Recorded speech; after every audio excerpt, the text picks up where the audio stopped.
through, so I will hand number 4 over to our treasurer tonight, Ms. McIntyre, please. Okay, I'd like to bring forth motion 35 that the agenda be adopted as presented. Support.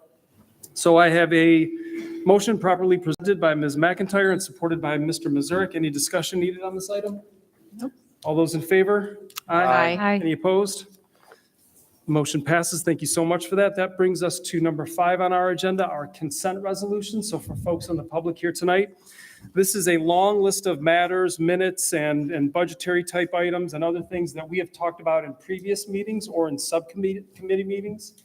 And we've already had a chance to explore and analyze and ask questions about, and so they are here for a simple consent resolution. So I'll again hand it over to Ms. McIntyre, please. Okay, thank you. I'd like to bring forth motion 36 that the board adopt the consent agenda items for approval as presented. 5A, minutes of the October 17th, 2023 special call meeting of the Board of Education. 5B, second reading and adoption of policies. 5B1, 1105, board operations, conflict of interest. 5B2, 1106, contracts with board members. 5B3, 1110, board vacancy procedures. 5B4, 1111, board code of ethics. 5B5, 1112, violation of board code of ethics.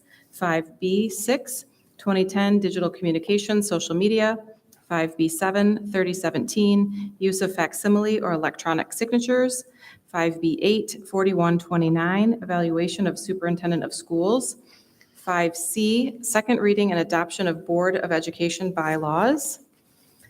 5D, overnight and out-of-state field trip requests, including 5D1, Meads Mill choir trip to Cedar Point and Sandusky, Ohio on May 17th, 2024. 5D2, NHS Business Professionals of America state competition in Grand Rapids, Michigan from March 7th through the 10th, 2024. 5D3, NHS DECA competition in Detroit, Michigan from March 14 to 16, 2024.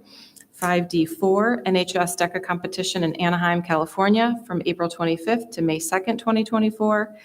5D5, NHS Model UN conference in Chicago, Illinois from February 8th to the 11th, 2024. 5D6, NHS Model UN conference in Ann Arbor, Michigan from January 11 to 14, 2024. 5D7, NHS traveling Mustangs trip to Paris and London from July 15th to the 22nd, 2024. And that is it. Support. Thank you so much. So I have a motion, a long one, properly presented by Ms. McIntyre and supported by Ms. Stewart. Any discussion on these items, any of these items? I had a chance to look at the minutes, and I'll have some remarks about the some of the changes that we're doing to the bylaws and things, but any questions or issues? It's only one. I mean, we do a really good job. These are long, detailed reviews in that, but on the trips in that, I noticed one of them, we didn't actually have the reason for the trip. I understand what it is, but let's just make sure we dot our I's and cross our T's on the reasoning. And specifically, I was talking about the NHS traveling Mustangs. It may very well be that the document that we have uploaded in board books is not the latest level one. So again, I have no issues, but just want to make sure we make sure we have the latest one in there. Well noted. Anything else? I will just say it's obvious that we're a pretty busy district, and I want to thank also the policy subcommittee for all the great work that went into, you don't see them on the screen here, but all the work that was done on our codes, policies, bylaws. That was a lot of work. You can tell by this is the second time that we've had these and had a chance to evaluate them. We had a lot more questions the first time, but such great work went into those, and I want to thank everybody that was involved in that. And I think that's it. So all those in favor? Aye. Aye. Any opposed? So the motion passes. Thank you so much. That brings us to number 6, our communications, and I will again ask Ms. McIntyre to fill in, please. Thank you. Okay, yes, I'd like to acknowledge that we've received communications through our NPS BOE at northvilleschools.org Thank email you so- address. Yep, thank you. So that brings us to our superintendent's report, and I'll hand it over to Dr. Weber, please. Thank you so much, President Wilson. I want to make this super brief because I had a ability to peruse the ABCD awards and really excited to see some folks here at Winchester tonight that'll be queued up. And then, of course, we have the presentation that we're excited about as well. I will say selfishly, I'm terribly excited because Friday I get to teach for the first time this year. So I'll be teaching AP Psychology at the high school, the Super Sub Day with our NEF. So something to look out there for and to get tickets and support our teachers and kids. The teacher gets a half day off. I get to teach. It's truly let's go leader and me on this one. Win-win. So with that said, why don't we go ahead, President Wilson, and jump right into these ABCD awards. All right, I think I have the first one. So I get the honor of presenting the first ABCD award to Amy Sukup, who's a social studies teacher at Meads Mill. She's been nominated, it looks like by one student, who says Mrs. Sukup makes sure that all her students have fun in social studies and are ready for the big jump to middle school. From dressing up in fun costumes to teaching us silly dances to help us learn.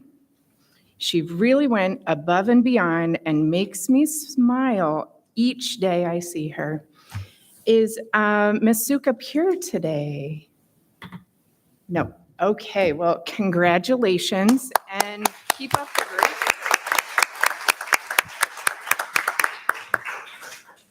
All right, I get the honor of reading about Ms. Stawaz, who is a math teacher at the high school who was also nominated by a student who says, Ms. Stawaz has always helped me and been there for me for everything if I needed help with math or another subject, or if I just needed someone to talk to. I can tell she works hard and she is an amazing teacher. So thank you, Ms. Stawaz, for being there for your students in every way. Is she here today? Oh, wonderful. Hey.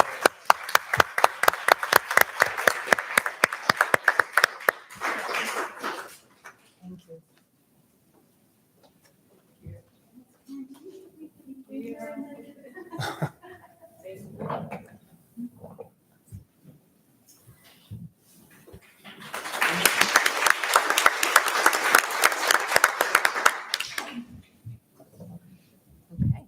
All right, I'm happy to recognize Courtney Silence, a social worker at Silver Springs.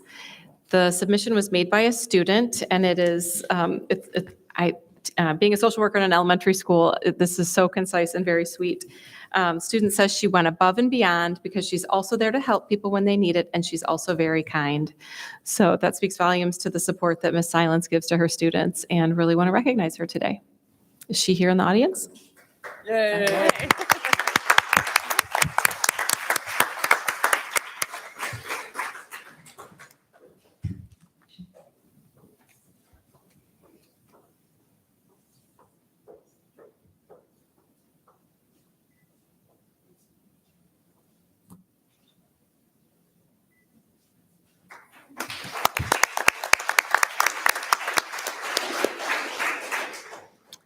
All right, I get the pleasure of reading about Keely Bartell, who is a social worker at Hillside, who is nominated by a colleague. And this colleague says that Ms. Bartell always goes above and beyond to make sure every student at Hillside is included and that the staff she works with feel supported. Keely always has a smile on her face and a positive attitude, even when faced with challenges. She advocates for her students and their needs, and she truly cares for everyone at Hillside. We are lucky to have her.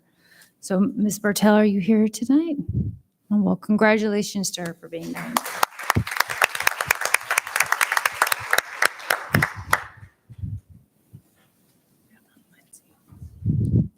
Do you want to do the next one? Yeah. All right, well, I have the opportunity to present to our very own, or your very own, Ms. Kelly Lindsay. Congratulations here. I will read a little bit. Yep. So probably without surprise to you all, but she was nominated, and I will read the very descriptive and excellent nomination for Principal Lindsay. She's a very responsible leader at Winchester. She went above and beyond to communicate with parents about good parenting skills through Parents Book Club and other active communications such as PTA meetings, emails, in-person meet and chat. She cares about students, no matter if it's cold, freezing winter, or hot summer, rainy or windy. She would stand at the parking lot directing the traffic to make sure students are safe. She put herself out there to be available to meet and talk with parents almost every day during student drop-off and pickup time. She's an excellent leader, and I couldn't agree more. Ms. Lindsay has an amazing work ethic. On Labor Day, she was on Winchester grounds trimming branches and picking up waste ahead of the first day of school. In the past, I've seen her shoveling snow before school and putting down salt after. Mrs. Lindsay greets students every day with a positive attitude and warm smile. It is clear she cares deeply about Winchester community. And I'll just add that I had the opportunity to come in and at the, I think, the invitation of the PTA here, and I thank you for that, to come in during March's Reading Month. And it was early in the morning. I think just as students were arriving, and I walked in, and I had the opportunity to see Miss Lindsay literally hustling all around, walkie-talkie in hand, making sure that things were getting running smoothly. So if you all, warm congratulations to.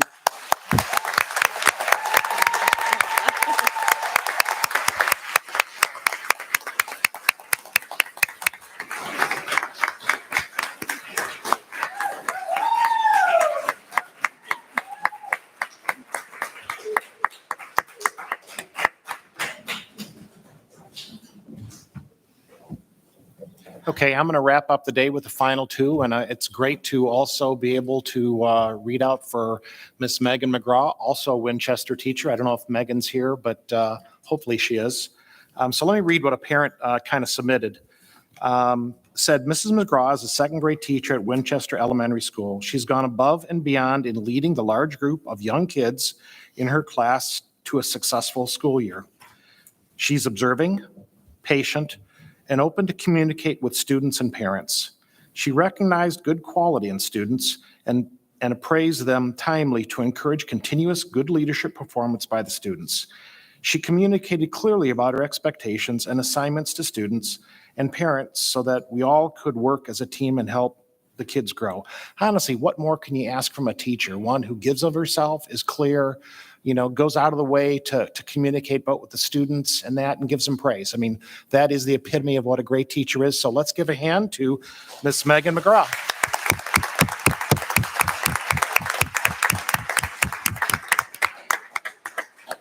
Megan is not here, so I will move on to the next one, Megan Davis.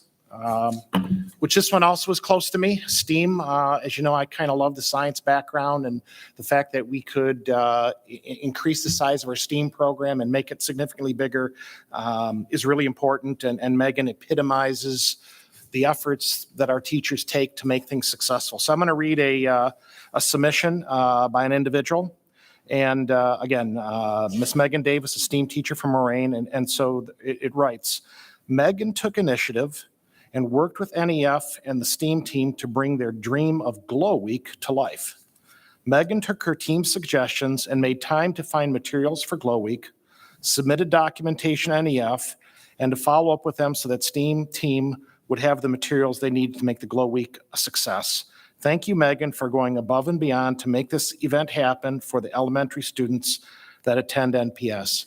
And again, these things are not easy. You might think, well, how hard is it? But applying for grants, getting the money, getting the material on time, it's a big effort. And these are things that are all above and beyond just the fact of teaching. So again, I want to personally thank Megan Davis. Oh, you are here. Awesome. Come on over here. All right.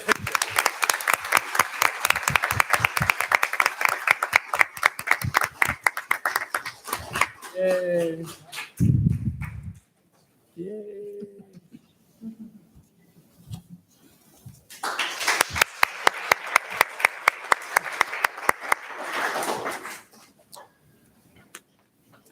And that wraps up our Above and Beyond the Call of Duty Awards for today. Excellent. Thank you so much. So the moment of the night, our Winchester presentation. I will hand it over to, again, Ms. Lindsay, please. Thank you.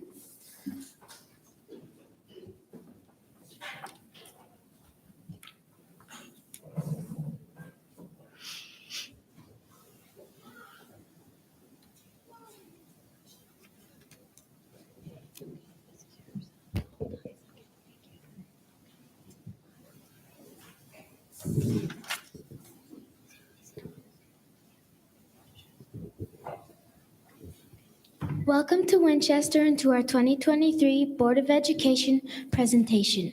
I'm Anna, 5th grade leader at Winchester. We are happy to have you at Winchester this evening to learn a little bit more about Winchester and our Dragon community. Before we get started, Mrs. Lindsay would like to share a few words. Good evening. Good evening.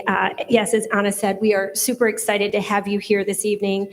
We hope what you see and feel is how special Winchester Elementary School is.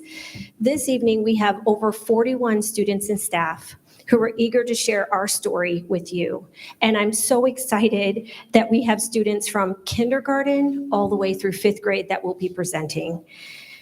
They have worked hard to put together an informative evening for all of you, and we really hope you enjoy it. So I'm going to go ahead and turn it back over to the students, and it's Bella. Thank you, Mrs. Lindsay. Hello, I'm Bella, a 5th grade leader in Mrs. Kroll's class. Our mission at Winchester is learning together, leading forever. We know that we can accomplish so much more by working and learning together. At the end of last year, the students at Winchester voted to have a bee theme with the slogan, "Winchester is the best place to be." We are hoping this evening you will see just a few of the reasons why we believe this to be true. This evening, we have a small token of our appreciation for all you do. Inside, you will find a few items as a reminder of our theme. Also included are cards created with love by one of our kindergarten and 4th and 5th grade buddy classrooms. Thank you, Bella. Hi, I am Mila, and I'm also a 5th grade student in Ms. Kroll's class. This evening, we have Ms. Tuckfield, our PTA president, with us, and she would like to share a few words with you about the Winchester PTA and the work we do together to make Winchester the best place to be.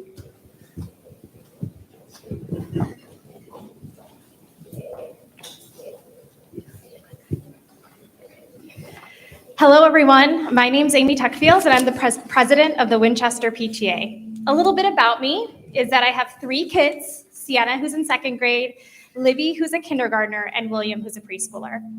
I work at the University of Michigan as a project manager at the Center for Academic Innovation and have been in the higher education space for about 16 years. Tonight, I want to tell you what my kids and I love about the Winchester community and what I hear people say all the time. So here are the top 3 things you need to know about the Winchester PTA and community.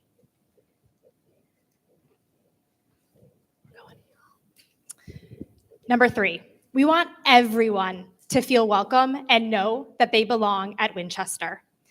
As a PTA board this year, we set a goal to create a warm, welcoming, and inclusive environment for our entire community.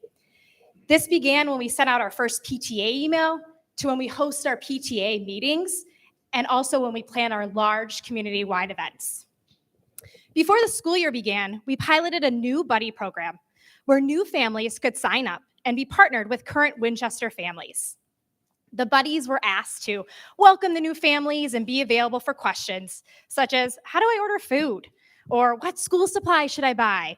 Or does Winchester offer any after-school activities? We had around 20 new families sign up to participate. It was a simple way to connect more families from the beginning to our amazing community. Another new offering is trying to find ways for parents and caregivers to connect in new ways. At our first PTA meeting of the year, we held a parent meet and greet where community members played an interactive bingo game where they had to circulate the room and learn new facts from other community members in attendance. Knowing someone, feeling connected, feeling like they belong in the room is super important to our PTA board. Other new ideas we are piloting this year as a Winchester PTA is a multicultural night where we will celebrate all the diversity in our community, as well as we opened up a feedback idea form for all community members to tell us what's on their mind. We recognize as a board, we are only 5 individuals, and we want feedback and ideas from diverse perspectives of our community members. This is the fun stuff, the pictures. And then number 2, this is no secret here. The Winchester staff and administration are best in class. One of the reasons the Winchester community is so tight-knit and engaged is because of the Winchester staff. They are true partners and collaborators, not only with the PTA as an organization, but with all parents and caregivers. They care about our children, this school, and community. Mrs. Lindsay leads Winchester with compassion, expertise, and is a role model to every student and parent. When the PTA wanted to start a new buddy program, plan a curriculum night, and figure out how to start a new Spanish club all within the first month of school, Mrs. Lindsay responded, "Let's try to get to yes." She asked how she could partner and help make this a seamless experience. She shows up at everything and really is the heart of Winchester. When we had to move the movie night to the high school a couple weeks ago, and we also had to potentially reschedule the daddy-daughter dance last year, she was available to make whatever happen. She is solutions-oriented and really wants to do his best interest of the school and community. We are forever grateful for her partnership with the PTA. The PTA works very closely with a ton of staff at Winchester. We work on things like the book fair with Mrs. Heaton, or working with Mrs. Rush on supporting student lighthouse initiatives, and Mrs. Haight on field day. The Winchester staff's leadership, advising, and experience has helped support and contribute to our PTA thriving. And then finally, last but not least, I'm sure you've heard this before, the Winchester community is very involved and engaged. You will hear from many Winchester parents and community members that Winchester is a truly special place to be. And I firmly believe that to be true. From walking up to the school and seeing parents and caregivers talking to each other at pickup, to seeing how engaged families are in the PTA hosted activities, Winchester families show up. In just 1 month, the PTA set a membership goal of 250 PTA memberships, and we've already exceeded it. When we had to move the movie night indoor a couple weeks ago to the high school, we had nearly 400 community members come and participate. When the PTA put out a call for committee chairs, we had more people who wanted to participate than we had chairs.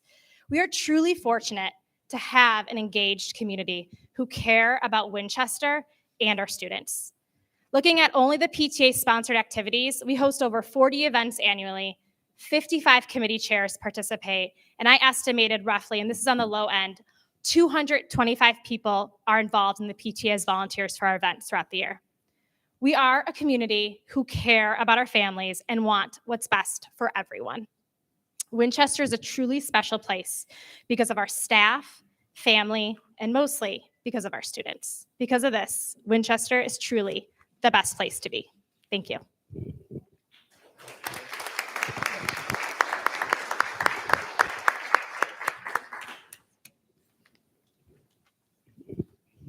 Thank you, Ms. Tuckfield. We are so fortunate to have such an amazing PTA to help support so many programs we love at Winchester, such as Field Day and our end of the year fun run. Good evening. I am Fatima, a third grade leader in Mrs. Eckley's class. We had an amazing time at the PTA movie night last week. This evening, we are going to spend some time sharing with you some of the many things we are proud of. You will learn what we as students think are the best and later what we are looking forward to. You will have an opportunity to go into some classrooms to see some of the things we are focusing on at Winchester and what we are proud of.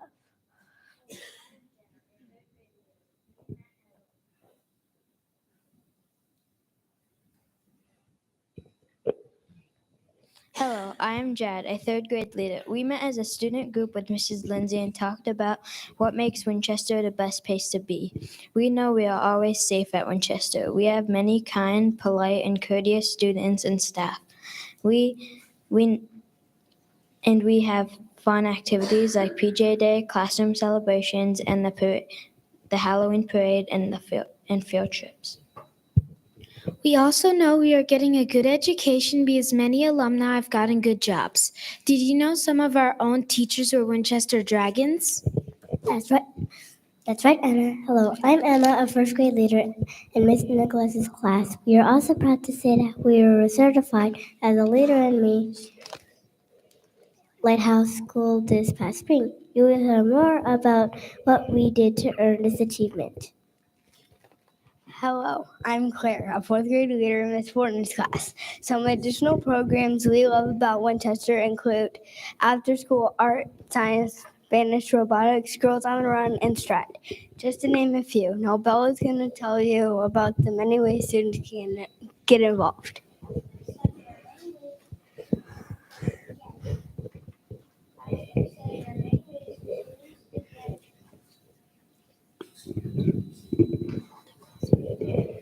As Claire said, there are many ways for students to get involved, including assembly team, student lighthouse team, Dragonfire Junior, credit union, safeties and service squad, data team, and being a part of this team as a presenter.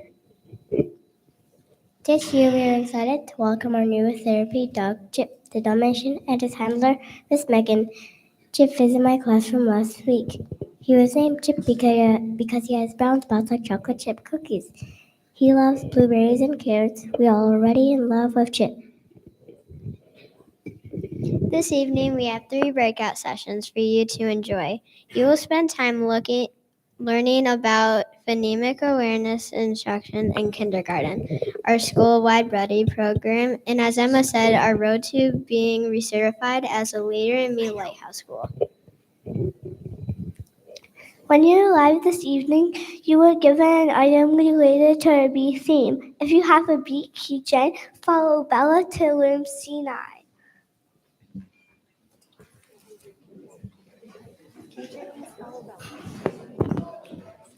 If you have a keychain, follow Bella.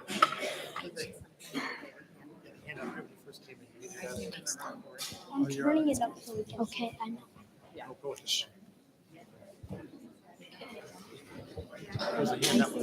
If you have a honey jar, you will follow Anna to room B20. If you have a honey jar, you will follow Anna to B20. If you have a beeswax candle, you will follow Mila to room C1. C1, beeswax, yes. Should I re-say that? Nope, I think we're good. Everybody follow it. Okay. Shut it off.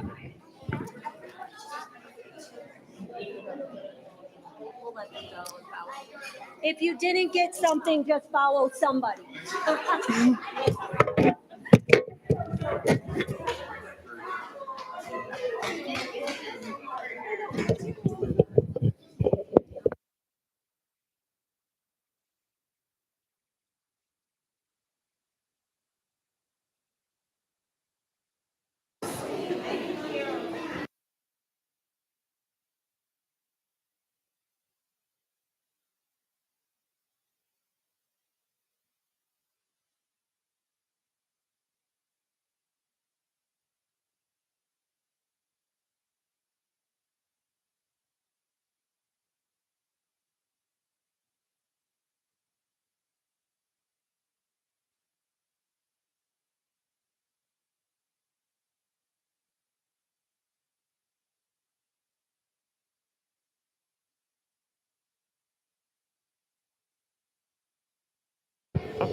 All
right. An appetizer for dinner? Awesome.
Yeah, it was.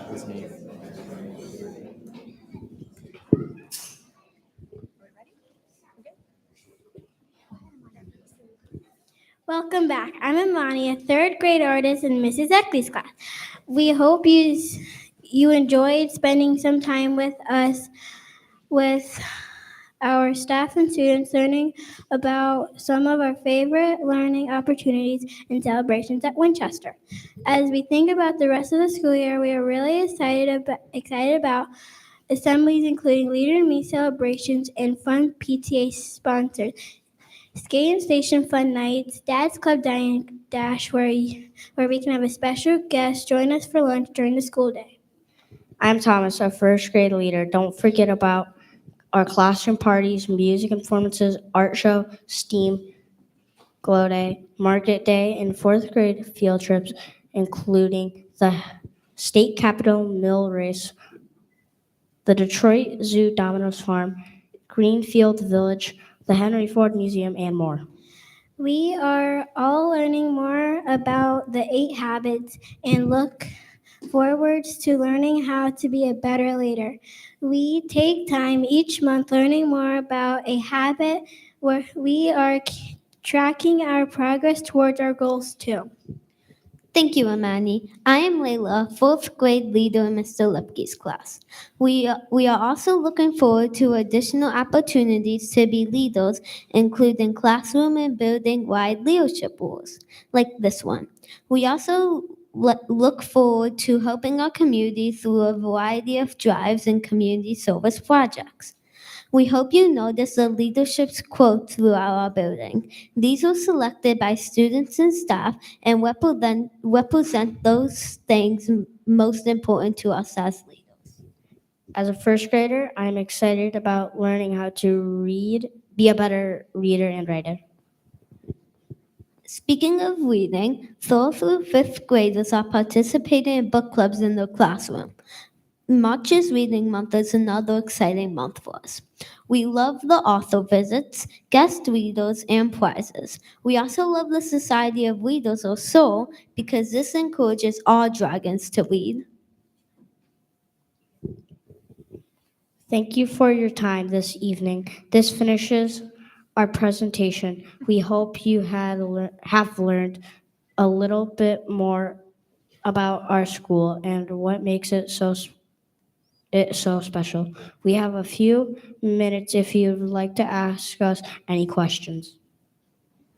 Well, thank you so much. Yeah.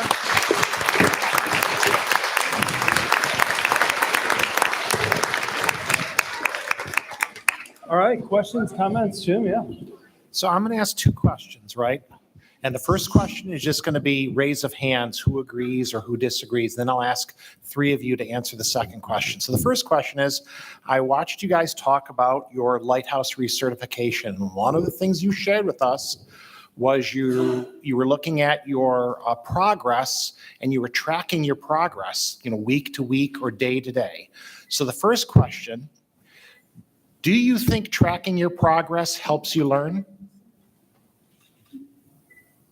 Okay, a little over half, that's good to know. And so my next question is, it's just for the first 3 of you, or first 3 of you that just come to the microphone is, what about tracking makes it easier or better for you to learn? So just the first 3. What was the question? What makes tracking? Do you want to repeat the question? Sure, so why do you think tracking helps you learn? You know how you track your progress from week to week or day to day? Tracking helps you with your progress because you know how much progress or like how much you've done. So it helps you to know how much you've done so that you don't stop doing it, but you also don't want to do like too much of it. So it keeps you on track and on pace. Okay, good, thank you. Next one. It helps you know what you can improve on and already achieved, and what you're good at, and what things that you need help on. Okay, and the last one, you? I think it's helpful for us to learn about because it can help you learn like how you've grown and like what you can do better on. So like maybe like you got a question wrong on a math test and like you know the answer, maybe you could like do something better next time. Okay, thank you very much. Great job, great answers, and I appreciate the feedback.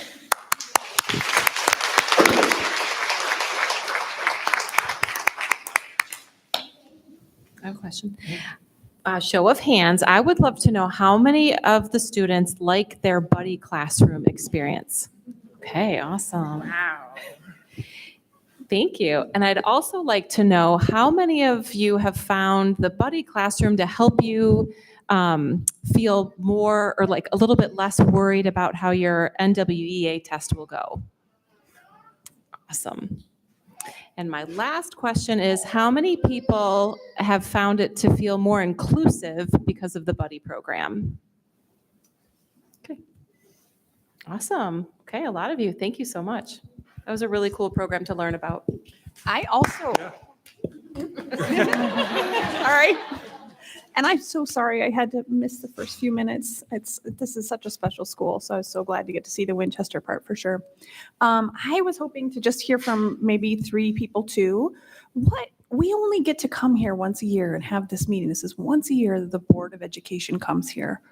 What 3 of you, what would you say you think we should know about Winchester? Something you think we should take out of here with us?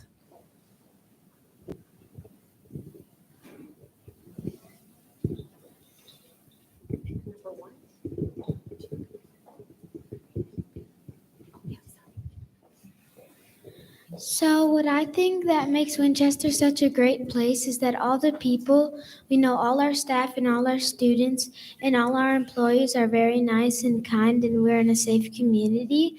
And also, we get a good education because many teachers and other students who used to go here, they've grown up, gotten good jobs, or gotten really like good test scores, and we love it here because everybody's so kind, and I think many students can agree. If you're trying to write something down for if you're going to Kroger and you don't go to school, you won't know how to spell or do anything. But if you do, you learn stuff, learn math, and learn everything.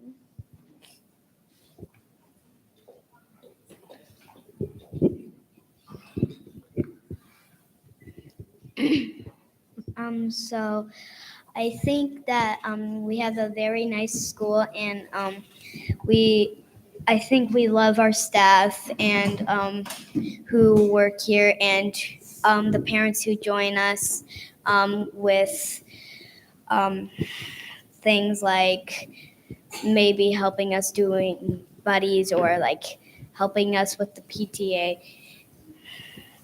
Thank you for coming today, and thank you for all the parents who came here today and what feedback you gave us for our presentation.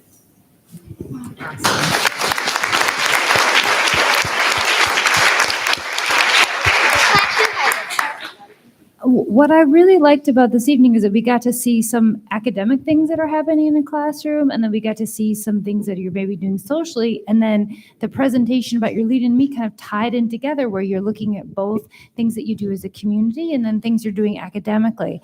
And I'm just wondering, on a day-to-day basis, what are some things when you get up in the morning and you're getting ready for school that you're excited to come to school and do? Maybe not necessarily a big event, but something that you like doing in the classroom, just maybe a few students who want to share that.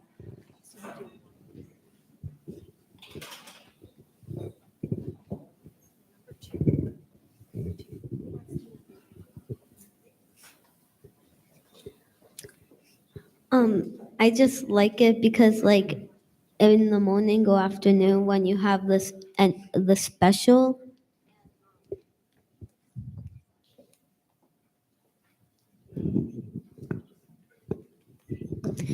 and that it's just fun. When I wake up, I am excited to learn new things and all my switches and stuff.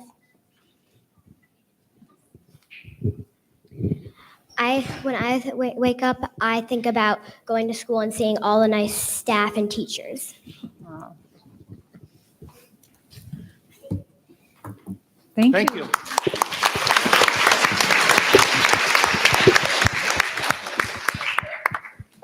So I just want to make one more comment, and not really a question, but the board really loves coming here to schools, right? I don't know if you realize that or not, but not all districts come out and visit the schools. And the thing that's really cool is to kind of see the kids, find out what's working, what isn't working. But it's also really great to see each of the different schools. And I think we have outstanding elementaries. There is not an elementary we have that is not absolute the best.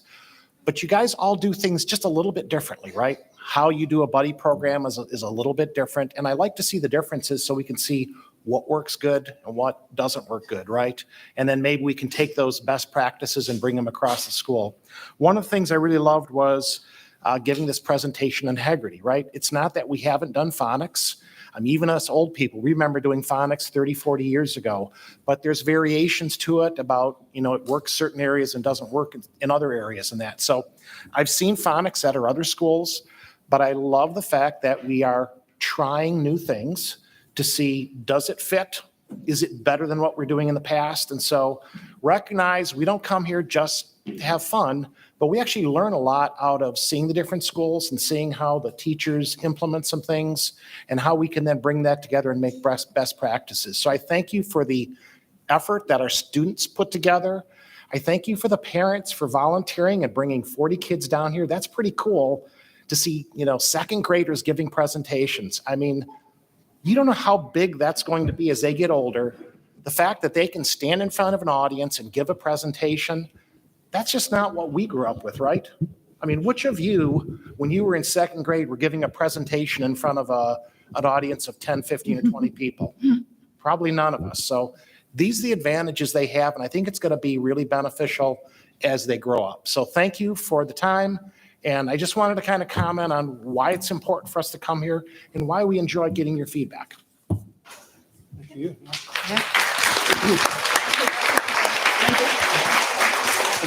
So one thing that was in our first presentation, but we didn't really get a big chance to talk about, was Chip, the therapy dog. And I was wondering, maybe one or two people, if they want to share a story about meeting Chip. And if you like Chip, and is he cute? He looks cute, right? So not everybody's had a chance to meet him. He's new this year. He's but brand how new. many of you have met Chip in your classroom? We said half our classes did. Okay. So Cassie, I'm going to have you start. You can talk about Chip. So I just like Chip because I love dogs. They're my favorite animal. And yeah. And one other thing that I like about him is that he's all dogs' personalities are different. And I really like his personality. And his fur is really smooth. I like that too. Nice. Thank you. Does Evie have a story too? Yeah. The reason why I like Chip is because he is a fire dog, is what they call them, like Dalmatians, and I like Dalmatians as my favorite dog. So.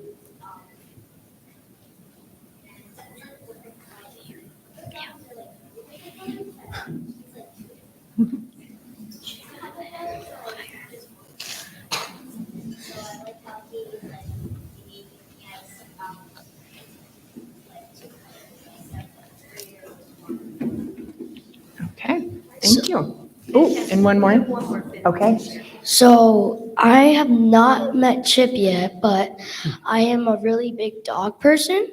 I have two dogs, one yet to come, and I connect with dogs really quickly. So I've met my new dog before, but I sort of feel like that Chip might be like my new dog. We're gonna name him Baloo from the Jungle Book. I love it. And I just sort of feel like I'm gonna connect with him like really I am with my new dog. I feel like I'm just gonna click right when I see him. Awesome. So I don't know whose mom or dad is here, but it sounds like he's like really rooting for, I want another puppy.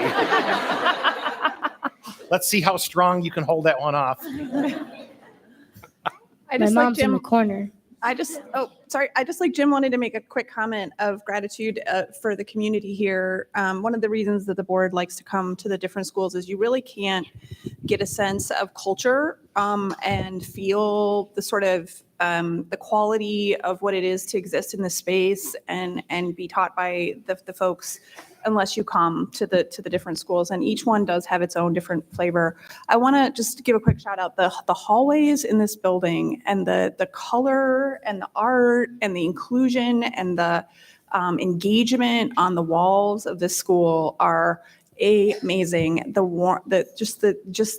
It vibrates with life and with learning and with appreciating each child. So that is really, really special. But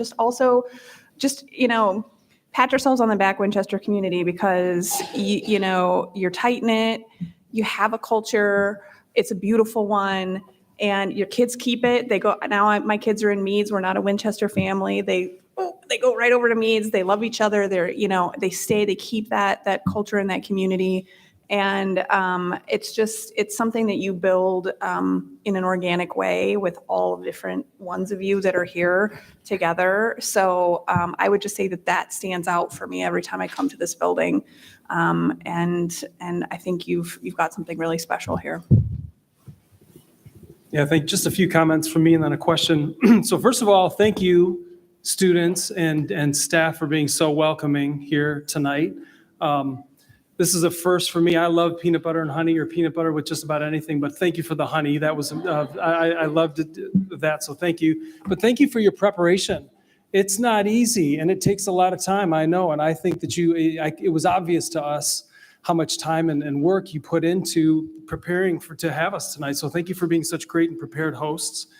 A couple of things. You said at the beginning of the presentation that you were going to show us some of the things that you were so proud of, and how you were best in class. And I think we could not agree more. There really is a lot to be proud of here. I'll hit sort of a couple of the things that I noted tonight. One was your teachers. I don't know that I've noticed it other places, but I definitely noticed it here tonight. Your teachers here are pretty special. You're lucky to have them. The way they presented and the professionalism and the ability to communicate with us and to you, I can just imagine how that translates in the classroom. So you guys are really lucky to have great teachers. Congratulations to the PTA. I think I noted that you do something like 40 events a year. I mean, 40 events a year is a lot of events per year. So good job to the PTA if any folks from the PTA here. Yeah, great job. Also wanted to note another stat that I heard was the WinTechers. That's the robotics club. I think it was 50 students and 17 coaches. I mean, that is a high level of family involvement. That is pretty cool. Another thing I think is really special and that you noted here tonight was the number of alumni. I think it was that teach or that are families that are back. I even saw some teaching, in classes. I just think there's a real magic in that, and I think that's just really cool to see. I think that speaks volumes about what's happening here in your community here. Congratulations to you on your Lighthouse Leader in Me Lighthouse recertification. That's no easy task. We heard a little bit about what it takes to get that sort of recertification, and so congratulations to you. What else? I love to hear about the new things that you are experimenting with or trying, right? The Hegarty techniques that you were doing in the phonemics. I don't even know if that's exactly how you pronounce it, but that's pretty cool to see. Every time we come into an elementary school, I think we hear about new techniques that are being piloted or tried, and I think that's pretty awesome. I think the buddy classrooms that you're out there trying, I think you're in your second year, others have noted it, is pretty cool. And I love the way you have all embraced belonging and creating a culture and a place here that's special for new families especially. What else? I think that brings me to my question, which is, in the recertification presentation, you talked about these paradigms, right? There were something like 10 paradigms, and one was everyone has leadership potential, or everyone has some genius. And maybe by show of hands, who, through kind of learning about or hearing that everyone has genius, has been surprised by something that you have found that you have the ability to do, or like a leadership ability that you have that you didn't know you had before you heard about it? Anybody have that experience? That's pretty cool. What about on the genius level? Has anybody, you don't have to be a pure genius, but has anybody learned that they have a special skill that they didn't know about before? Yeah, that's pretty awesome. I love that you've embraced that as a paradigm. So again, I just think there is so much to be proud of here, and you are right to tell us that we should be prepared to hear about a long list of things that you're proud of. So are we. So thank you for the awesome presentation and the awesome night tonight. Thank you so much. Let's give a round of applause for that.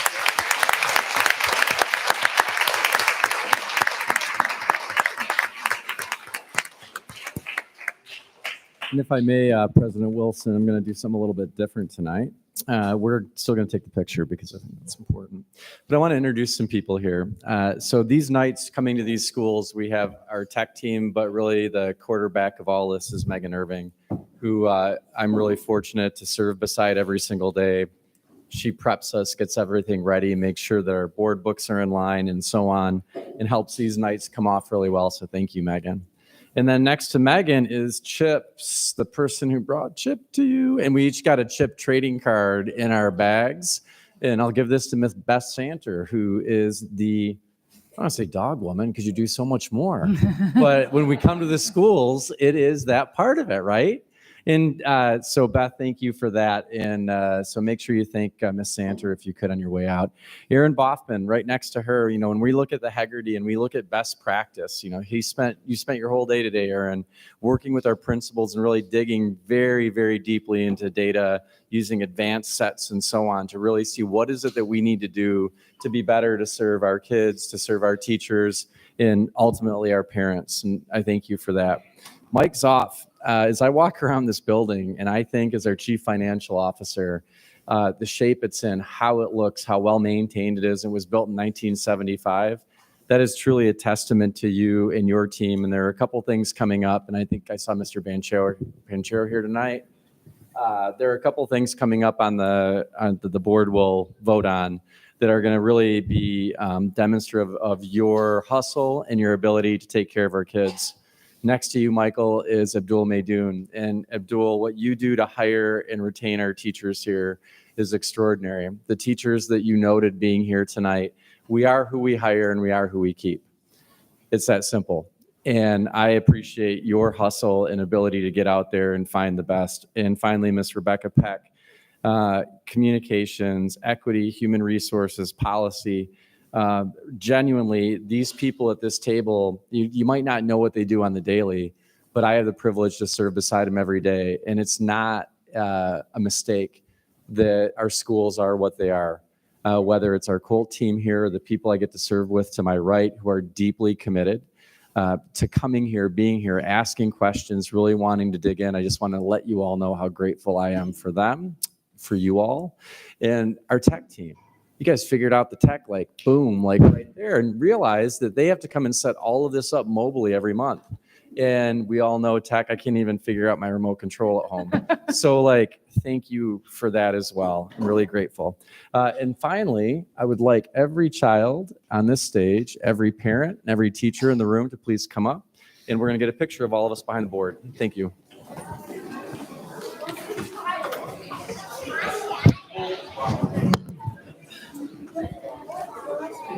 You're gonna go right behind the board. Your friends are gonna come back. Come on in, guys. They're coming back here. Hey, come back. And then you come in this. Yeah. Come down in this. Good. You can reach up. There you go. That's good. You got it. Here, come We got room right here. You guys have fun? Fun night? Yep. We love coming to this. Just make sure you go on either side. I don't want to block you. Or someone could talk. Yeah, I'll squish down a little. Thanks. There's nobody How left. soft is Chip's fur? Super smooth. Nice. Our centers of community, and you can feel it here, and we can feel it in our schools. As we explicitly work on community building, and thank you for the 6th and 7th, every single teacher, elementary, will be training in how to further build community within their classrooms. We're also putting together a little plug. There'll be 35 seats, so keep your eyes open for a 2-day for parents who are interested in seeing what we're doing.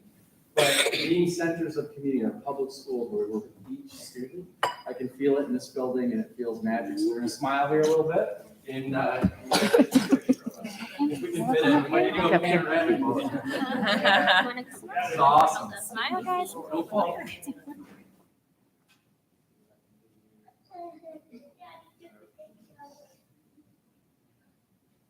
One, two, and three.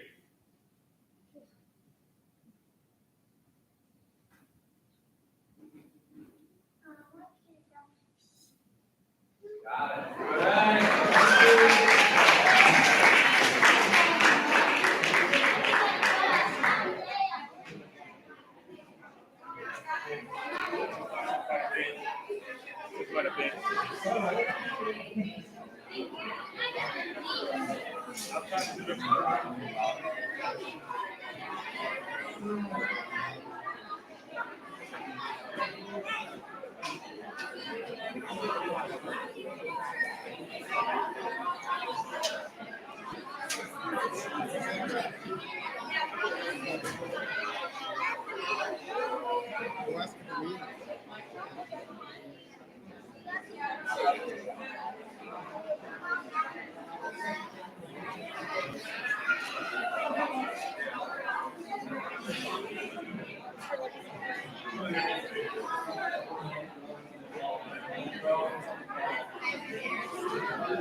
All right, thank you again to Winchester for that outstanding presentation. That brings us to number 9 on our agenda. This is our first of 2 opportunities for public comment.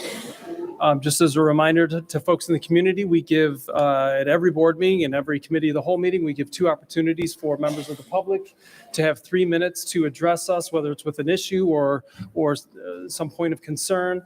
And I don't see any cards up here tonight, but do folks? First opportunity going once, going twice. All right, that closes our first. Is that a new graphic? I like Nice it. job, Megan. That one looks, Right, yeah. oh, good, guys. Right. Yeah, is the sub-bullet chill classroom essentials? Chill? Can we hear the buzzer go off? Yeah. Without, yeah. Is it less? Oh, that's that's so nice. nice. That's 2 thumbs up. The Mark. first buzzer scared the heck out of me when I was there. I didn't know what was going on. A+. Yes. Thank you. Out of the room.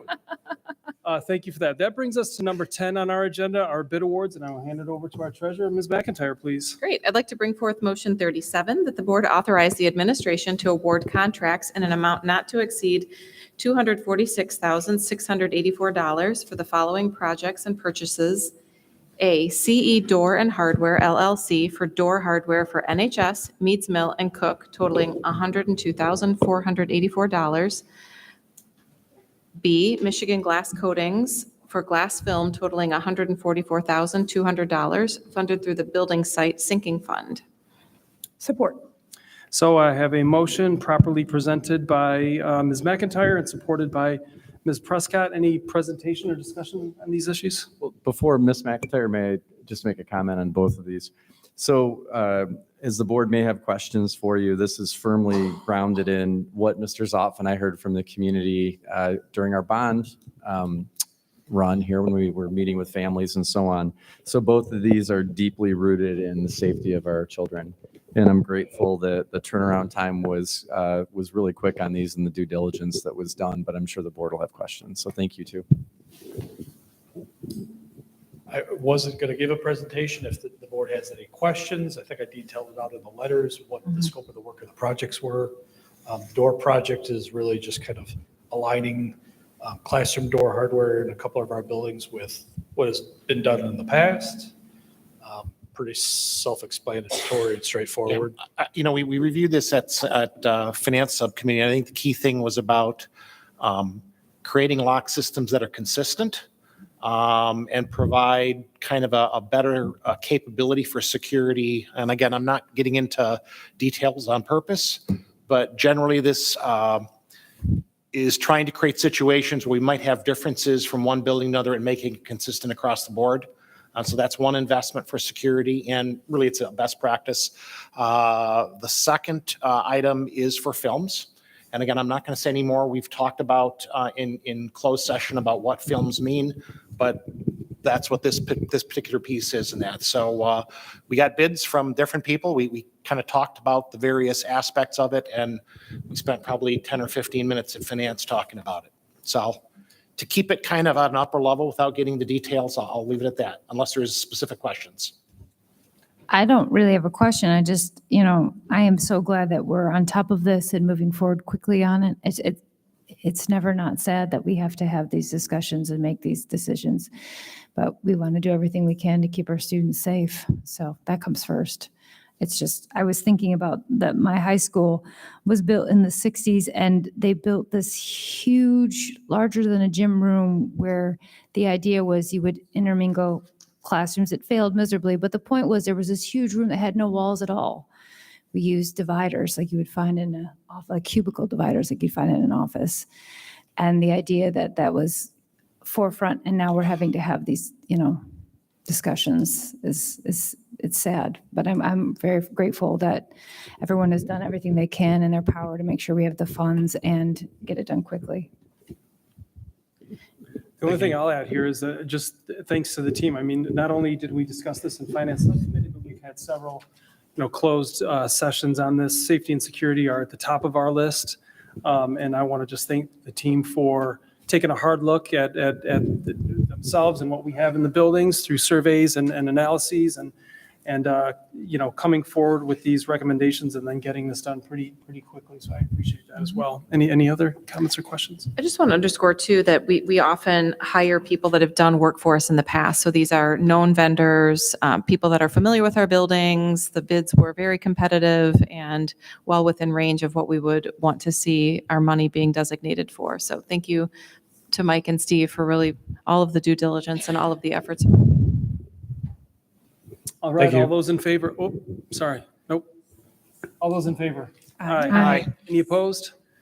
All right, the motion passes. Thank you for that. That brings us to number 11 on our agenda, our 2024 summer tax collection. I'll again hand it over to Ms. McIntyre, our treasurer, please. Okay, I'd like to bring forth motion 38 that the board adopt the 2024 annual summer tax resolution as presented. Support.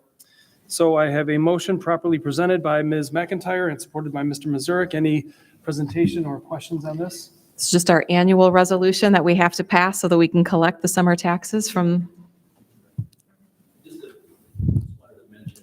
Some school districts, we have actually a choice of 3 ways to collect taxes.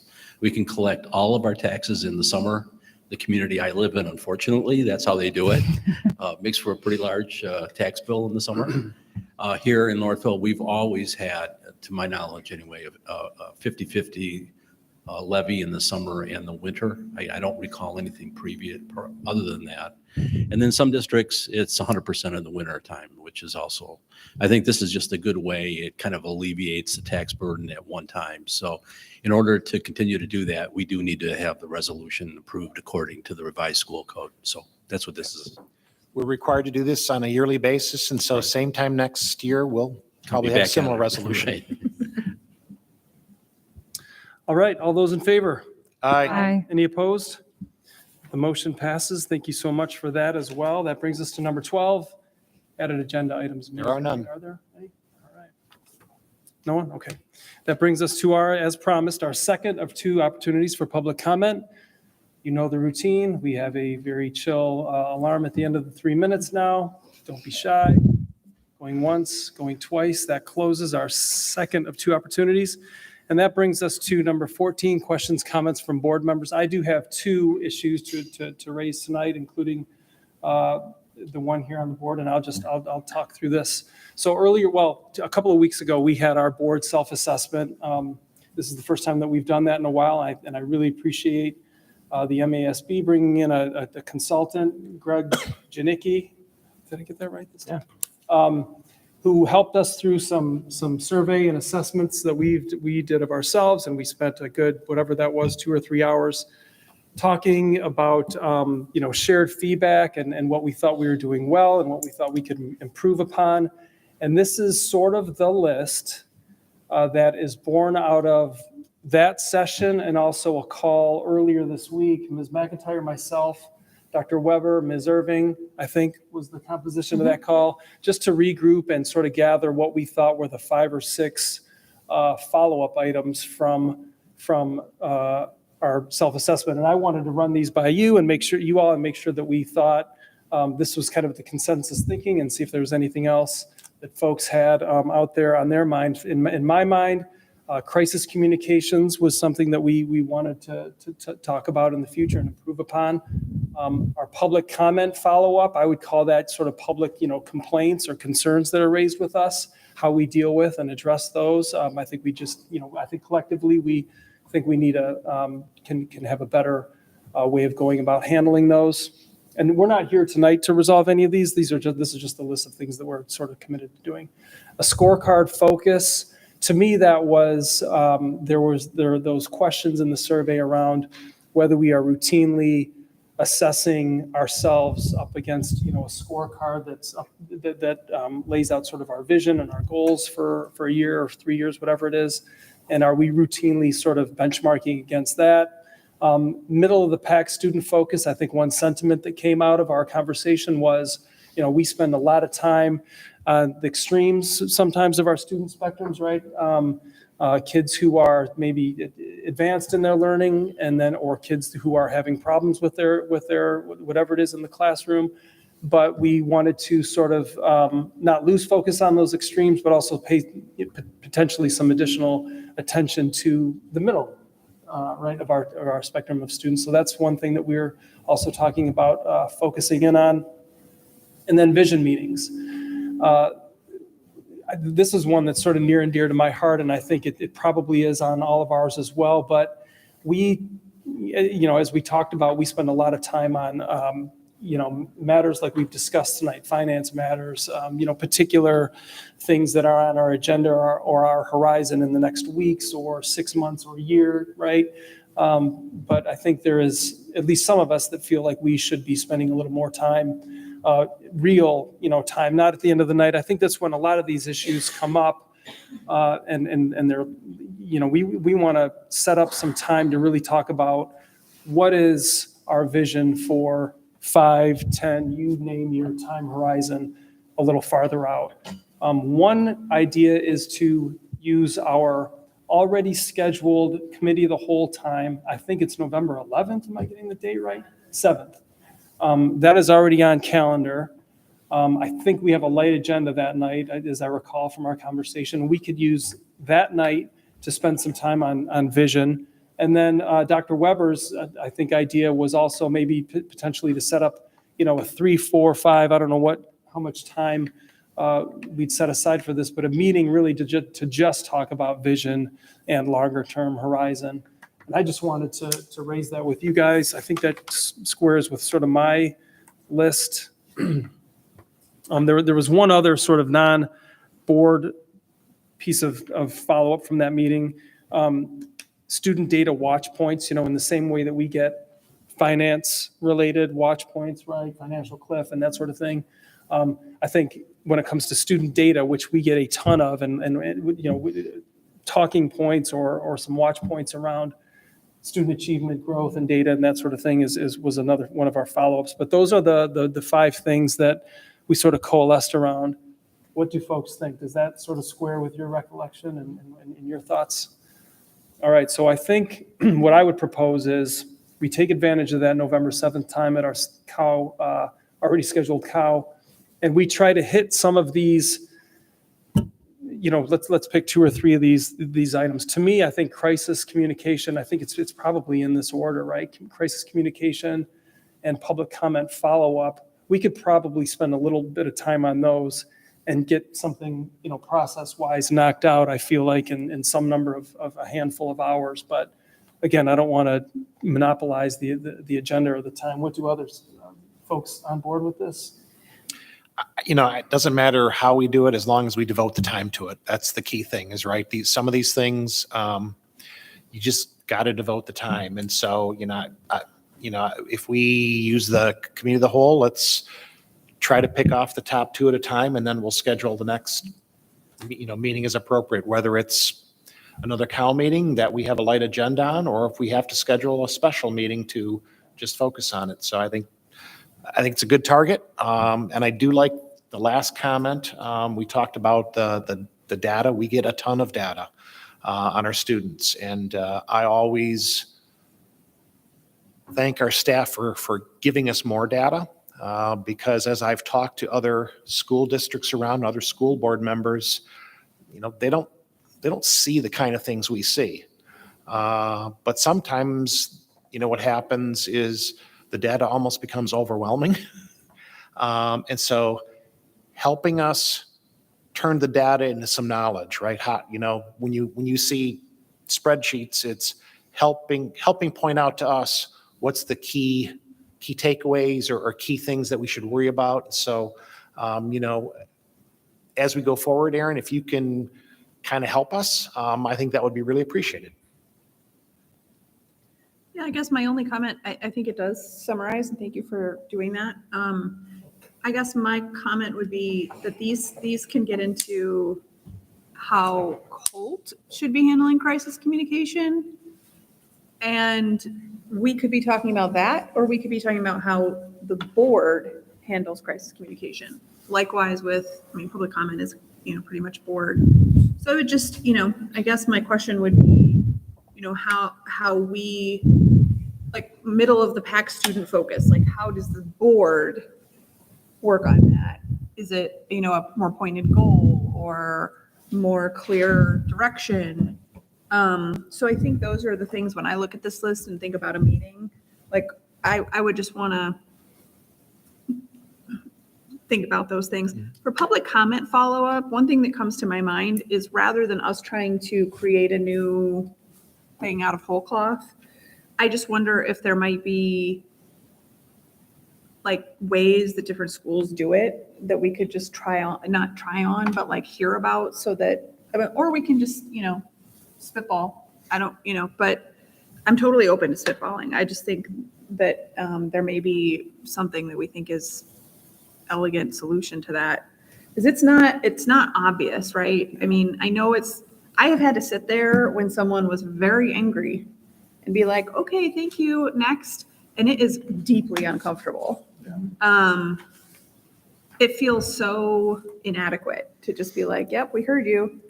But also a debate, I don't want to get into the substance of this, but we can discuss it. I just wonder on that one if there might be some elegant solutions from other boards. I don't know, the Colt, if you were, what other districts you came from, maybe inform that, or I don't know. Well, I'd say Vice President Prescott, as I take a look at this list, that crisis communication, the answer to that is yes. It's the board team as well as our team as well as the district. Sometimes unfortunate things happen that help sharpen us. and we had an event at Hillside a number of weeks ago. And really, what do we learn from that? What can we do to better serve parents and so on, even if it's explaining it? That public comment follow-up, I completely agree. And I think a lot of that comes down to many citizens who don't know that really the standard practice across is to not go back and forth. And we remember COVID days, Ms. Peck, I think you're familiar with those days. And gosh, we would have one or two people maybe wanting to comment at a meeting. And if you were needing to engage in that, that's also, but it's such a, as you said, when you're sitting in the president's chair and you're like, thank you. It It's just actually- feels I think underwhelming. It's easier when there's 4 hours of it because everyone understands the next 100 people are in line behind me. Yeah. When one person has come down here, they've got an issue, they're alone and they're staring at you and you have to be like, okay, well, thank you for saying that. It's difficult. Down now. And I'm not sure there's an easy answer to that one because how it could go sideways in other ways. That middle of the pack focus, and this is just kind of a recap with the board here on that, or scorecard focus, I should say, is, one of the things that I hope you've heard me say and I want to push is that, yes, we have test data. And if somebody says, well, we're doing great in this, well, that's one, in my mind, that's one metric. I think our challenge as a Colt and a board team is to really build a scorecard that looks at perception data from the community, from students, student voice and agency, our staff, mental health referrals, like these types of things. And then once we set it, and Jim has said this a bunch of times, it's like the data sets you free. Like once we kind of figure that out, then we have that baseline that we can track. If we rely on simply NWA, MSTEP, groups like Niche, they all have their own algorithms. We are our own people. We are our own community. And I believe we can set that in such a way that holds us accountable to ourselves, but is really clear to the community. The middle of the pack is something I have genuinely heard here for the past, 16 months I've been here, which is that many parents will ask me, so, we see what's happening here, or we see what's happening there. Can you explain more of what we're doing to reach students who are in that middle area? And I sent an article to the board this week that I thought was pretty intriguing about that.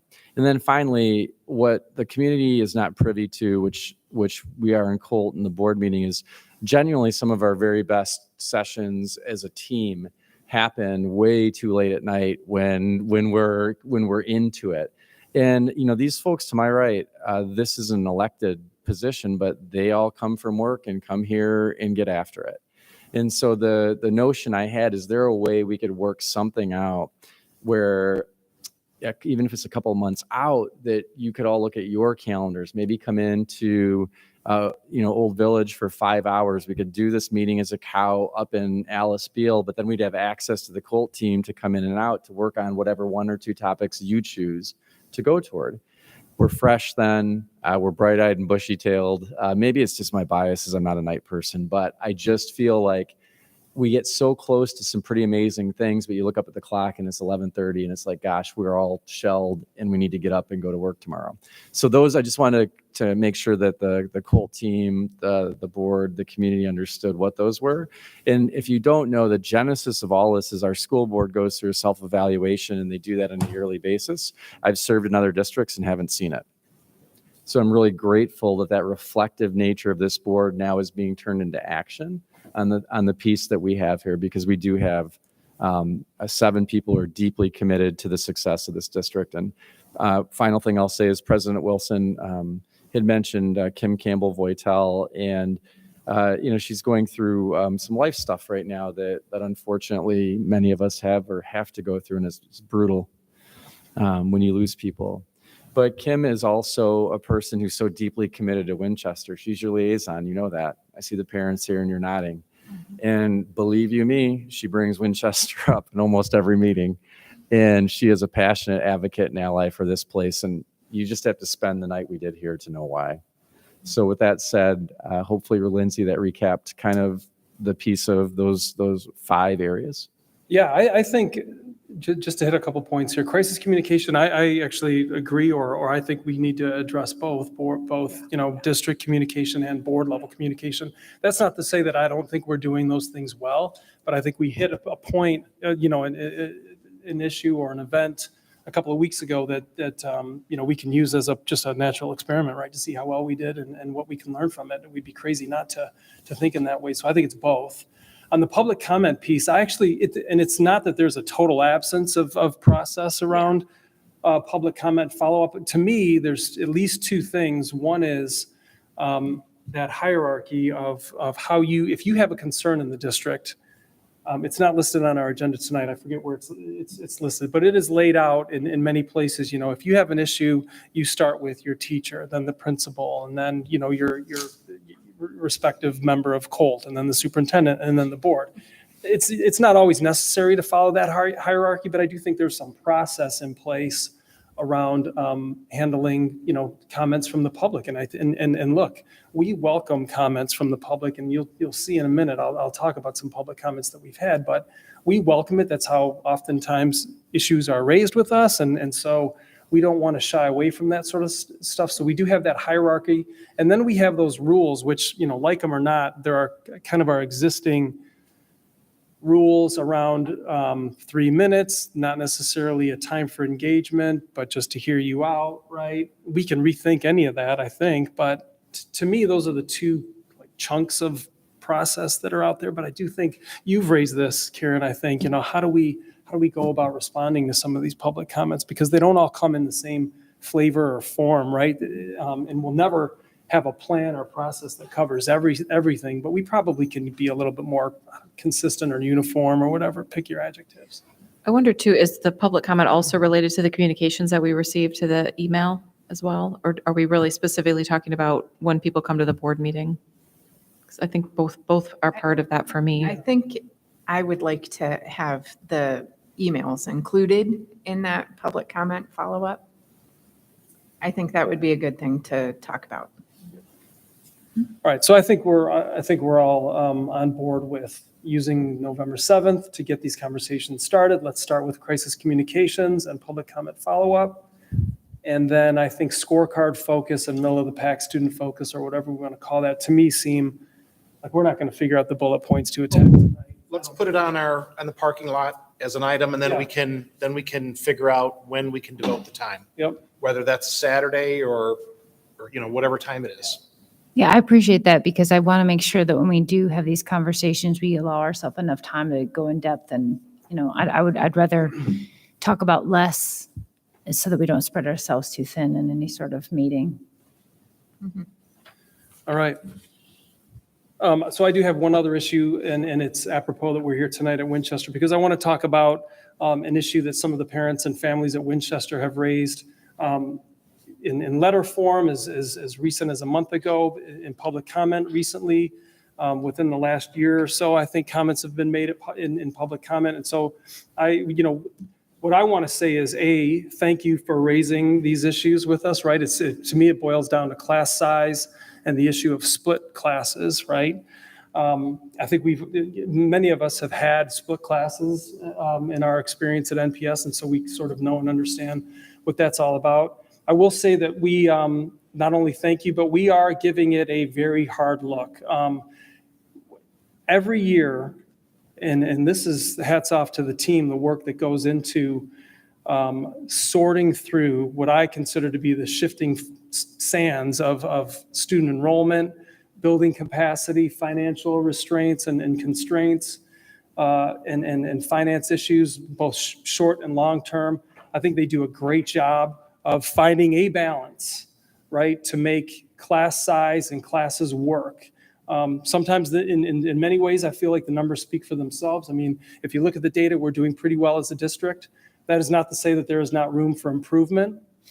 And I think we've all are committed to thinking about and figuring out if we are striking the right balance when it comes to class size and split classes. I'll tell you from my perspective, I've looked at the numbers and I feel like we do a really good job of staying within, I'll call it, the parameters and tolerances, right, of what we've committed to and what our vision is around K-1, 2 class sizes and even up through, high school class sizes.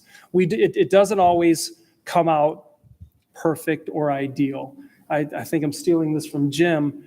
Classes and student groups and communities don't come in perfect bite-sized packages and pieces of kids. And so there is a lot of balancing that goes into figuring out who's going to be teaching how many kids in any particular school.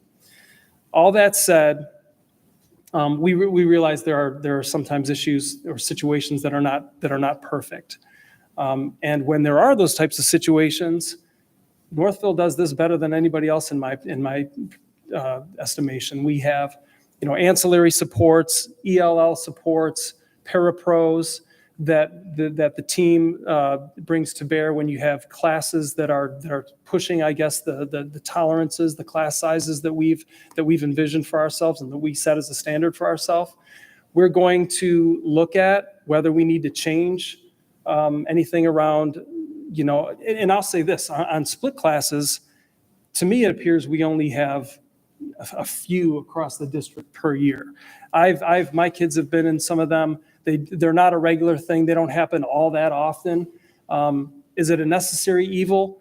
That's the question. I think, I think there's a degree of disagreement on our thoughts on split classes. I think some of us, have questions about them, and others have probably, like myself, have just sort of, I sort of take it in stride, and I see it. It's just 1 year among many that my kids will experience. But other, opinions can differ on that, and maybe there's something better that we can do around split classes. We'll see. But maybe they are just something that we have to deal with and use on very rare occasion here. And I think by my count, I think we only have 3 this year, right? Across, and it's not in any particular elementary school. It's in at least 3 elementary schools.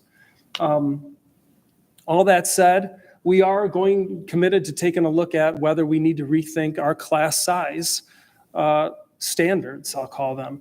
And this is a subject that we'll have to talk about with the teachers and the teachers' unions, right? They have opinions on this, and this is something that we'll have to talk through with them as well. I think opinions probably vary on that as well. So this is a district-wide conversation that we will have to have and look at.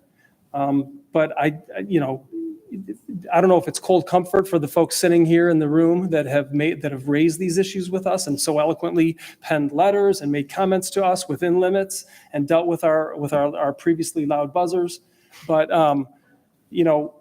again, we take these comments seriously and we appreciate them. So many things are raised with us through that type of communication, whether it's through our MPS BOE email or through public comment. And so we appreciate it. We appreciate you guys focusing and highlighting what your experience is at Winchester, right? I'm looking at the numbers personally, and I feel like they're in tolerances and parameters that we've committed to. That's just my take on this. I do know that there's a ton of hard work that the team's put into striking the right balance. It's very hard as numbers are shifting literally over the course of the summer and up to the days like leading into the first day of school.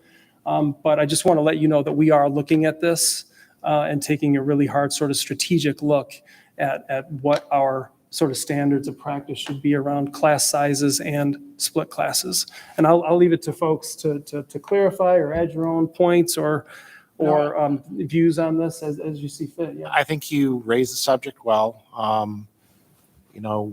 As a team, we've talked about this quite a bit. I mean, people don't always think we listen to them, but we really do.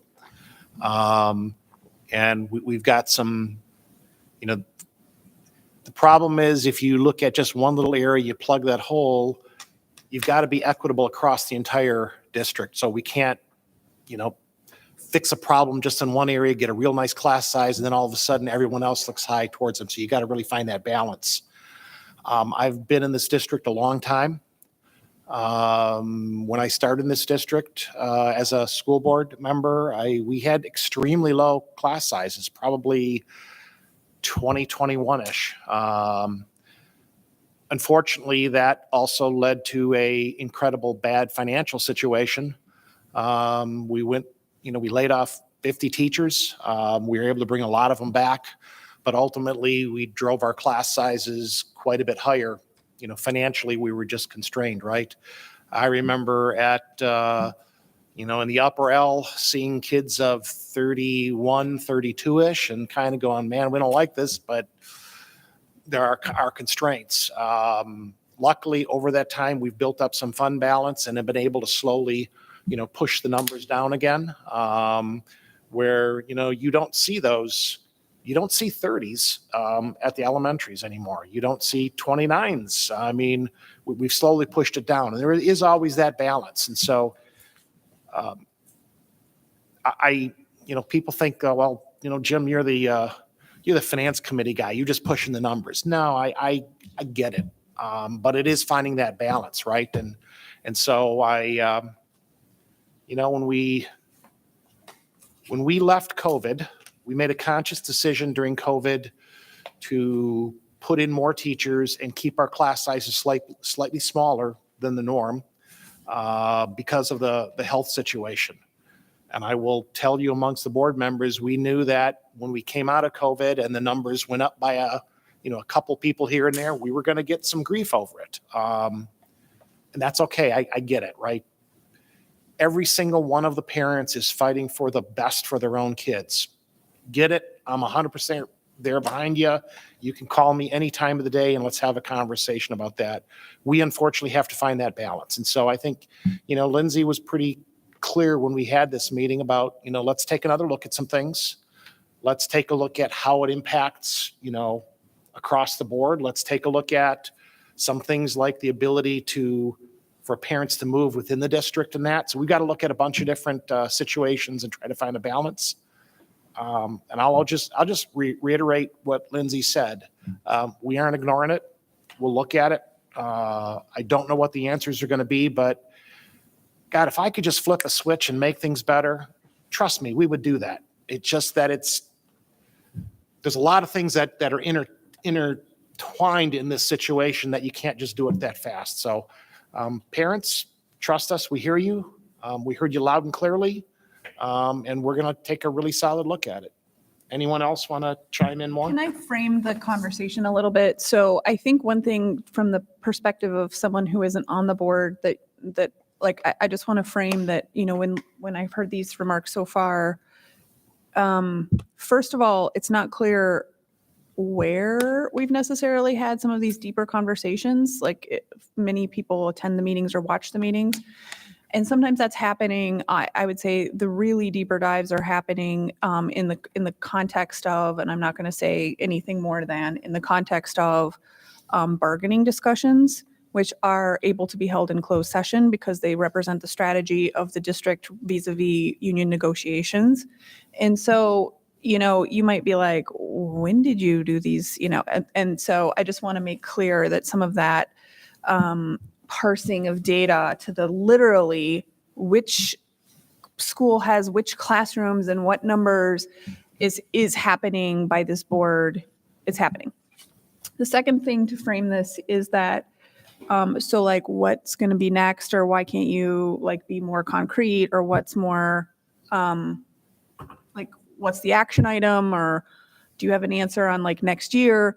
The reason that I think one reason that makes it hard to give answers is that, again, that union bargaining opportunity and that we are essentially management working with unions to address issues. So we can't say this will happen, that will happen, the third thing will happen. Another factor I think is important to kind of just make clear is that wages are steeply rising for educators, which, good. But I mean to the point where, neighboring districts, and we've parsed and looked at data, are, going to choose my word, eye-grabbing increases. So if you look at I think the last numbers I saw at the UAW was 23% wage increases. Okay, I don't know that they're 23%, but there are very significant wage increases. So one of the things the board has to be cognizant about and is looking at, along with class size, is teacher pay. And there's only one pie. And so one of the issues that we're juggling and thinking about and have to juggle, or I will say that we have to juggle and think about, is retention and recruitment? And can we give competitive wages to the teachers that we want to have? And so then how many teachers and whatnot? So I think that's, just something that, gives a little bit more color. And then the last thing that I've been on this board all these years, and it feels like it's been a very long time, but I still learn things. And so, for example, one thing that I've learned in some of our deeper dialogues is that another constraint besides, the larger economy is space. And so I talked about how teacher wages might trade off with class size. Another thing that can trade off is no more art and no more music in a classroom. Like your art class is now someone pushing a cart into your existing classroom because we wanted to have smaller class sizes, so we needed another room. So now we don't have an art room, or we don't have a music room, or we don't have an art or a music room. And how can we, and then the equity issue across schools, like some schools have some classrooms, some schools don't, can you make a bunch of, so anyway, there are complicated issues, and it's not for lack of stressing and finagling and thinking about and moving Lego pieces and trying on that we haven't solved the equation to the amazement of everyone. And then the last thing I think it's important to say is that, however much we may struggle and whatever the union negotiations may be, there is one pie. And so I think what our commitment as a board is to do the best with the pie that we have, with all the considerations, and then be good communicators of that. And some of the what and the why, I think that can also be valuable, because some of the pain, I find some of the trade-offs very painful. But, I've been saying, as long as I've been on this board, or at least for the last 5 or 6 years, look at the fund balance, let's pay attention to that, and let's think about that. And so nobody's ignoring that issue. So I hope those are some additional points of context that are helpful to the public. No, really great points. The only thing that I'll add, and I appreciate the follow-up, is in the Winchester family letter, I'll call it, and really great job on that, by the way. So thank you for that. I know you guys have talked through, what you've seen in terms of the increase in state funding, right? And honestly, we consider, at least I consider, what we've seen the last couple of years in terms of the increase in the per pupil allowance to be unprecedented. And I hate to say this, but probably not going to continue on that sort of same trajectory forever, or even into next year. I'm very concerned about that I appreciate the money from the state, but I don't think that level of increase that we've seen in the last couple of years is going to continue. And also keep in mind, so much of the federal funding that we received in sort of that COVID era is going away very soon. We'll be dealing with that next year. So just on the funding piece and the pie and how we cut it, that pie is going to. There are questions about what that pie will look like. I'll put it that way. I don't think the state is going to come through with the same kind of funding increases that we've seen in the last couple of years. Just wanted to add that point. Yeah. So at least wanted to give you some color on how we're seeing this, how seriously we take this. Sarah's exactly right. I missed that. We do talk about this a lot. It's the subject of a lot of conversation every year. And so I just, I don't want to dissuade you from pursuing these kinds of things, because they're really important to us. And so I want to thank you for the care that went into this letter, right? And all the comment that you've made up to this point. Any other comments on this issue? All right. Anything else before we adjourn? Oh, I have two quick things. So I spent the last 2 days doing parent-teacher conferences at the high school and the middle school. So a big shout out to all the teachers at the high school and the middle school who are slaving away at parent-teacher conferences right now. I heard a lot of interesting things at the middle school, specifically about Desmos. and how well the kids are. I talked to my daughter when I got home after my conference, and she said, "Oh, I love it. It's so awesome." So congratulations on finding apparently a fantastic math solution for the middle school level. And also I know I'm going to get the specific name for it wrong, but it's the like flexible paced learning at Hillside, and I'm sure Meads Mill as well. Is that the modern classroom? Thank you.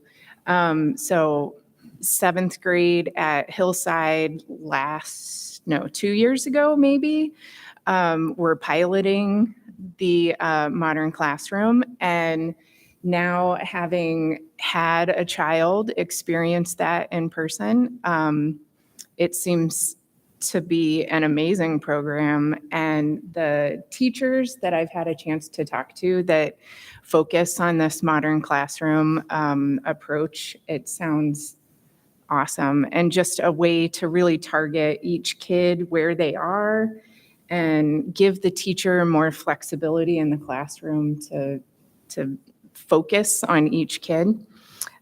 So great things happening at parent-teacher conferences this week. So think about your teachers.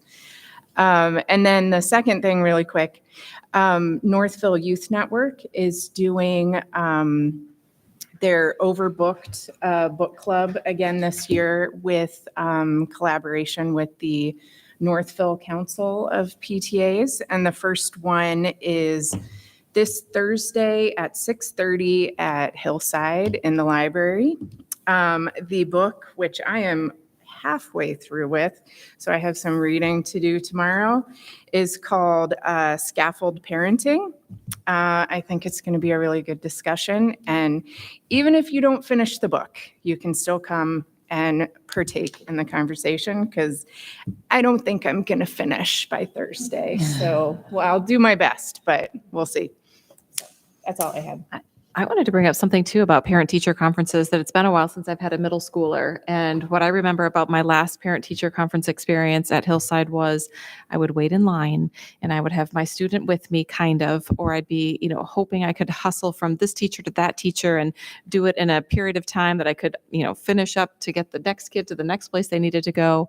So the new scheduling system is fantastic. I know we've used Sign Up Genius in years past, and I think the new one is called PTC, something like that. Thumbs up for it. Fantastic. It gave me a reminder, today's your conference with this teacher. It gave me the printout. So accessible, so easy. I think it also seemed like it was very easy for the teachers, that I pulled up to the German teacher and she said, "Oh, you're class period 6B. Okay, here's your student." Like, another teacher had all the stack of the students' papers ready to go in the order of her schedule. So that was lovely. Also continuing to see the student-led conference. That's a really cool carryover, I think, from the elementary school, really putting the not the burden, but the responsibility and the leadership potential on the student to tell their parents, like, what are they learning? What are they working on? How does Schoology work? Continuing to see that ease of access for the kids really thriving in the middle school. Having had that experience from, COVID in elementary school, moving into middle school, it's been a really easy transition for my 6th grader, which is what I was hoping for, and it's really cool to see it happening. So thank you for all of the efforts around that. I want to reiterate that. I mean, all my conferences were early. I got 2 kids done in like an hour and a half. It was weird and wonderful. So yes, it was great. I really like the new system. I had the meeting with the Wayne County Association of School Boards last Thursday. I sent a report out about that, a more detailed report. But just to briefly touch on the things that we discussed, which I've actually been thinking about many times tonight through our other discussions, was there was a speaker that talked about the importance of a positive and productive superintendent and school board relationship, and really some eye-opening and concerning statistics about what's happening with superintendents throughout the state and throughout in the country, and how grateful that I am that we have Dr. Weber to work with, and things that we can do as a school board to continue and have that positive relationship. And then there was the discussion on the school infrastructure study.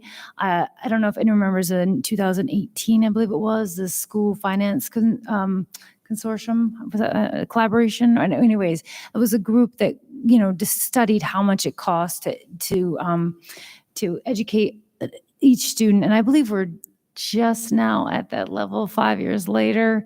But anyways, during that study, they did not include school infrastructure. So now what they're doing is they're going to attempt to walk every school building in the state of Michigan and get kind of a read on what they need. Now, this does not include paint and carpet. This includes things like windows, HVAC, plumbing.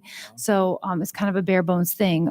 Michigan is a state that does not provide funding for infrastructure. So we are fortunate that we live in a community that supported a bond. Many don't have that ability to get a bond to kind of support that. But regardless, every school district, including ours, has signed up to be part of this study.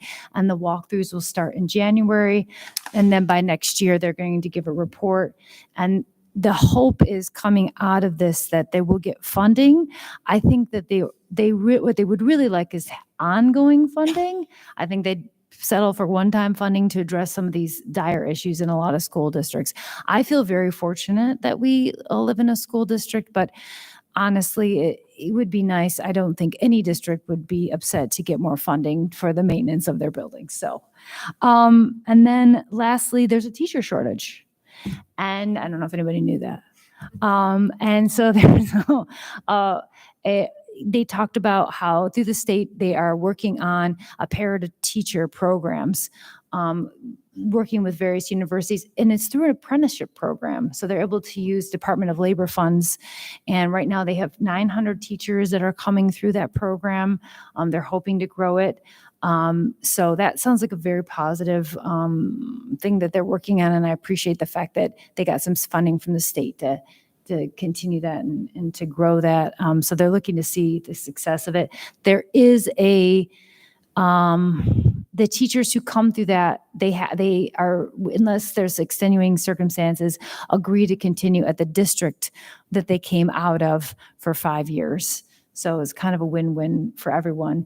And then just as an added comment, they said at Wayne Risa is working with Wayne State and Eastern Michigan specifically on utilizing a parent-teacher program for special education teachers. I don't know how many people are currently utilizing that program, but that is something that Wayne Risa specifically, it's not a state program. So a lot of really interesting, great things. Like I said, I sent more details if you want them, but I just wanted to hit the highlights of that.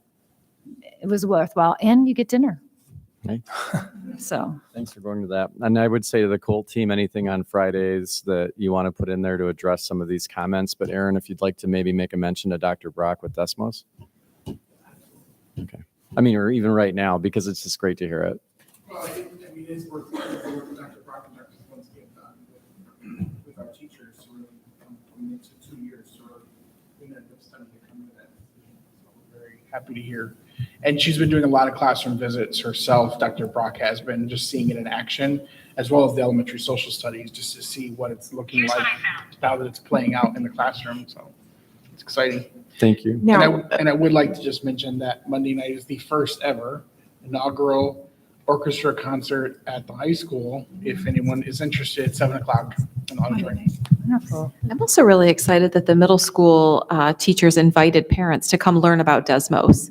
So there's a workshop. I have the date, not in my brain, but in my calendar. So really excited for that too. Makes it accessible for parents. And I don't want to be corny, but that's where we could be here all night, because right now, as you guys were talking about these things, I could ping on every single person at this table and the two people behind Megan and Beth and make connections and direct connections to how each of them are directly connected to the things you're noting. And it's amazing, really, and I'm proud of their hustle and their vision and what the team does to get after it for our kids. At the end of the day, that's what it's about. Aaron and Roland starting with the orchestra work, Sandra Brock, tireless on her curriculum work and just out there. Abdul and Rebecca just finding every way we can retain, recruit teachers and serve them and enhance that. Anyway, I'll stop. Thanks. All right, great meeting tonight. Anything else? All right, I will call us adjourned at 9:07. Thank you.